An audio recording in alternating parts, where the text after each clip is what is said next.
na wageni wa kutoka nje wao wametoka kwenye magorofa huko. Sasa tena ukienda kuwalaza kwenye magorofa hajaona tofauti na alikotoka. Akija hapa analala kwenye hii na vitu vingine ni asili, anakutana vitu hivyo lakini kwenye mazingira ya asili anarudi tena.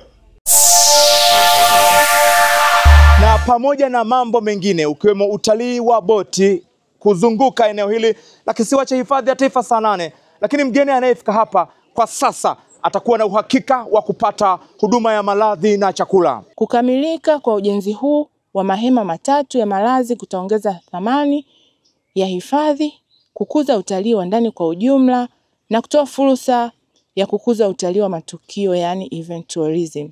Na bado tunafikiria kuongeza sasa package.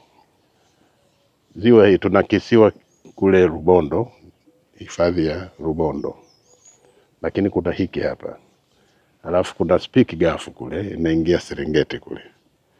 Kwa hiyo hapo baadaye mipango ni kwamba kuwe na cruise boats inazunguka toka Rubondo inakuja Saanane, alafu inakwenda Speke Gulf. Watalii wanaingia mbuga ya Serengeti, na wengine wanaotoka Serengeti wanataka kuona mbuga za huku, wanaanzia huko wanakuja hapa, wanaenda Rubondo, alafu wataishia Burigi Chato na hifadhi zingine zilizoko kule Rumanyika na Ibanda. Kwa hiyo utaona kwamba watakuwa na utalii mkubwa sana hapa. Na kwa taarifa yako, kisiwa hiki ndio kinachozalisha hela nyingi kwa unit area, kwa eneo, kuliko hifadhi zote.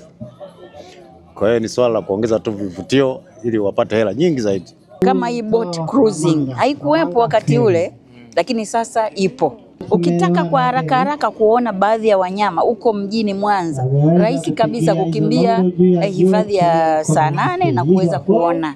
Lakini mandhari yanaendelea kuboreshwa. Leo hii mwenyekiti wa bodi ya wadhamini amezindua malazi ndani ya hifadhi hii. Kuna mabanda, tunasema mabanda, lakini accommodation matatu. Hifadhi ya Saanane, bodi ya wadhamini TANAPA imejibu kwa vitendo maudhui ya The Royal Tour na Amazing Tanzania kwa kutoa equation ambayo ina two answers.